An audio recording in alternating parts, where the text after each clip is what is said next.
Alright, so I wanted to share some Monday morning thoughts because I'm feeling a bit introspective, as I tend to when I have more time to myself.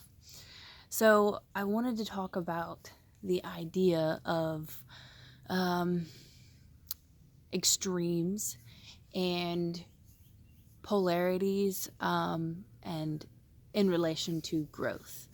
So I think so often when we are damned and determined to avoid a certain extreme, we overlook the fact that we've gone in the complete other direction and the complete other extreme. And now we are the worst of the other extreme. So what we were trying to avoid in one extreme, we end up becoming in the other. Okay, so here's an example of something that I personally did in regard to that growing up. So, sort of, this is how I see it. Before I mention that, we begin to understand certain issues in life, and at some point, it's different for everybody, and it really depends on if you even know to look at life that way, to identify issues, especially within yourself, and to try and work on them or what you see in the world. So you identify an issue, you see an extreme happening in the world, and you think, I'm not going to be that way. I am going to do my best to avoid being that way. And then that's the first step towards personal growth, right? For me, it was, I had some difficult things happen in my life, and I saw the extreme of becoming very depressed, becoming very negative, hopeless, and in my eyes, just weak-minded, and selfish, because everybody's suffering, and to make the world think that you have the worst problems of anyone else seemed very selfish to me. So I kind of adopted this mentality of being very strong, and things that seemed to be weak to me, I did my best to suppress that. I also became overly positive. In any situation, if someone was feeling depressed, was probably going to be that person preaching a little bit to you, to be extremely positive, to see the bright side of things.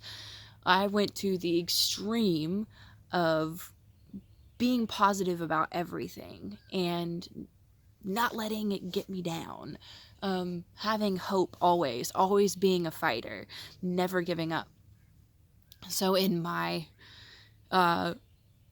decision to never be that extreme of the negative kind of person, I went into the extreme of being too positive, because you can be way too positive. There's a time and place. Okay, so this is something that my dad has always said, and it has really stuck with me. There's a time and place for everything. And I really genuinely believe that. There is a place for sadness. There is a place for that. Everybody knows that. If someone's grieving, you don't say, cheer up, buckaroo. Sorry you lost your family member, but it's going to be okay. I don't know that I ever said that, but that's just an example.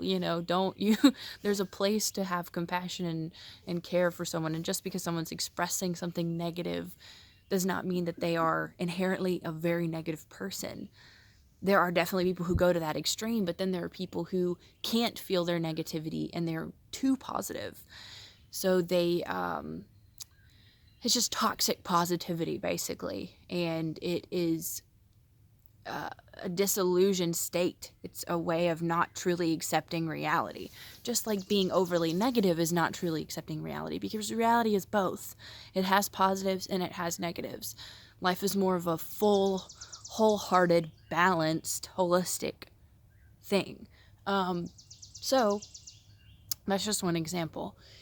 And I think, like I said, it's the beginning to personal growth I think this particular lesson in general is something that takes a long time to come to terms with, because you can be very, very hard-headed about it.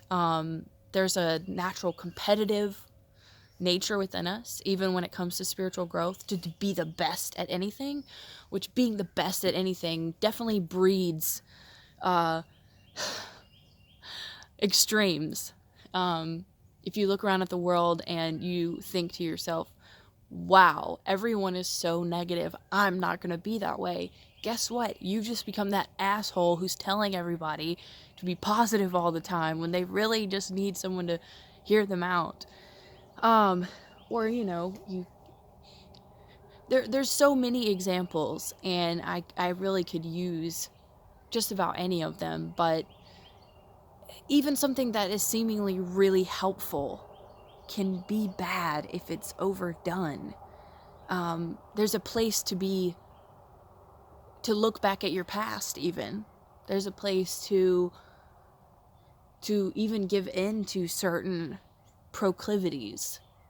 Again, my dad would say there's a time and place for everything, and I think that if you decide you're going to be a good person and you go to the extreme of what you think it means to be a good person, there's an inherent control freak that comes out in you, or an inherent bad side of what you imagine to be good, because you are so inflexible in your way of thinking that you don't allow in other perspectives.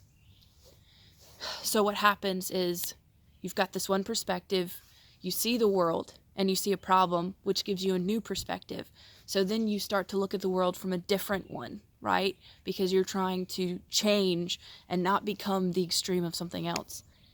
And then the issue becomes that you are now not looking at any other perspectives, which is what you're trying not to do with one extreme, when in reality there are millions and infinite amounts of perspectives. And I tend to think that we are all that we have the potentiality for all extremes. That's what we get caught up on, and that's something that Carl Jung really talked about with shadow work, is realizing that the worst possible monster that you could ever imagine is a potential within you. So when I start judging other people, in reality, I am judging a possible potential part of myself. And when I try to not become the monsters that I see in the world, I am embracing another type of monster.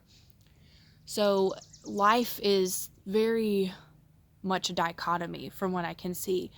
And the more you try to conquer it, the more you try to show it that it won't have its way with you, you will win. You are going to be, it's that competitive spirit of, I'm going to be the better person, I'm going to be the stronger person. Life kind of has a way of inverting everything around and showing you that there's two sides to every coin, that you can't escape who and what you are, and who and what you are is everything. So as soon as you try to say, that is separate from me, that's different from me, I am better than that, you have created an illusion in your mind. There's a time and place for everything. Say that again. So there's a place for a little bit of rascality. Everybody has to have a little bit of a darker edge to them. There's little things within all of us that come out. It's how we express ourselves. It's what we do with it that really counts, that really matters. I personally still work with that, because my thing is that I'm at the place where I tend to see things from many different perspectives, and I'm not attached to the idea that one perspective is the right one. I just am not. So at times I have difficulty even forming what my opinion is in certain areas, because I will see a new perspective and think, yeah, that's interesting. So I'm okay with that, though, because what is very good to me at this point in my life is I'm open. I do have ideas and beliefs, but I am open to grow and to change. And as soon as something comes into my awareness that is a reality of my life, I'm willing to look at it. So whereas in the past, if I have a negative thought come up, what am I going to respond with? I'm going to buckle down on it and tell it, no, I'm strong, I never give up. That thought can't be in my mind. And then start reciting positive things inside of me. So that is a reaction in fear. Because, or even if you don't want to see it as fear, that is, I am fighting against something. And there's an age-old adage, what persists, or, oh, Jesus Christ, I fucking botched it. What you resist persists. So it's very true. What I resist persists. There's this level of acceptance that you come to, and you can't force yourself to come to that acceptance. That's why I think this lesson in particular, with people who are on a spiritual growth path, or even just life in general, is a hard one. Because there's a level of surrender and acceptance that you can't manufacture. You can't force it to happen. You can't control it into happening. It's just a sort of, it's like if you know it, you know it. If you don't know it, you don't know it. And it's not something that someone can really teach it to you if you don't see it. Because you see everything through the lens of your own eyes and your own perspective. And you're likely to just hear it, but not really hear it. But there's a sort of an ego death that happens too. Because a lot of our ego, or AKA ego, that word is tossed around a lot, but the ego is literally just your self-identification. It goes beyond your personality. It's you as a being, rather than a personalityless living creature, like an animal. An ego is who you are outside of your physical body. It's your name and how people see you and what you are in society, all of that. So our ego, when it is very fixed, can be a dangerous thing because it is real, but it is not solid. It changes. The person that I was when I was 5 years old is completely different from who I am now. There are remnants which are the same, especially core aspects of who I am. But a lot of it has changed and will continue to change. Just like my physical body will continue to change. So when I am stuck or sort of have a complex around something, then I am closed off from the natural growth process and sort of disconnected from reality. I'm in a state of disillusionment because the truth is we all will die one day. That's a scary thought, but it's true. We don't really talk about it in a candid way that's not morbid. It's just freaking true. We will. Life is temporary. So in that knowledge, and the knowledge also that everything will change, everyone we know will change. We don't have the sense of security that I think we seek from things such as religion, which religion or belief systems, we try to get a sense of security that we have life defined. This is what life is. These are the good guys. These are the bad guys. Life is defined for us. There's a sense of security in that, and that causes us to feel safe, but it's a false sense of safety, and it kind of shuts us off from the magical experience of life, because life is actually a big mystery. It's a huge mystery. And that's where the magic is. That's why when you're a kid, it's so magical, because there's so much you don't know yet. There's so much that you haven't assumed yet. You don't really have this fixed ego yet either. You're still discovering and trying to put on different masks of personalities of who you're going to be. And so there's a lot of freedom in that. And there's a lot of creativity there. You'll notice that some of the happier, more creative people tend to almost seem a bit childlike or a little bit more innocent. And it's because they've been able to, on some level, preserve that sense of curiosity, of playfulness, and being willing to flow with life rather than trying to conquer it all the time. Not saying there isn't a place for that, because there is. There's even a place for the ego.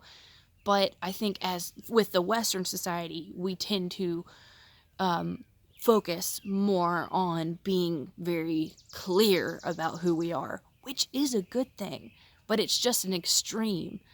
And again, the pendulum swings. We need both. We need all. That's the yin and yang of life, the polarities. We don't want to get so fixated on one thing that it becomes a complex. And our ego can be a complex even. So yeah, I use a lot of buzzwords, and everybody has their own connotation with words. That's the crazy thing about it. But for me, personally, I have just found it to be important to... So there are different groups. I've been in religion before too. I'm not now. I'm a spiritual person, but that's okay. That's personal preference. And I think it is a very personal journey for everyone, what they believe in that regard. Very personal. If you want to share it, it's fine, but it's definitely not anyone's business to tell you how you should live that. It is... Okay, so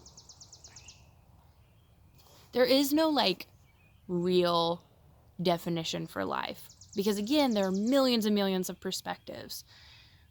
We need a sense of security to actually be able to survive as human beings. If we didn't have that at all, we would lose our minds. So there's a place for that. But I try to keep mine very light. I try not to make it... It's flexible. And it has just enough stability to it that it gives me a foundation to live upon. And I find a lot of that with my higher power, because that is something which is greater than me and bigger than me. If my foundation just comes strictly from me, I'm going to change as I age. What I like and want will change. But something which is greater than me, not necessarily outside of me, but greater than me, Ellie Morgan, the ego, is going to be able to help me more as far as being something stable, which I can rely on, which will shift and grow with me, but just a little bit more reliable. So that's sort of my Monday morning thoughts and take on life. And if you guys watched it this far, good for you. But I like to share these things and thoughts that I have. That's really what I've got. Thanks. Bye.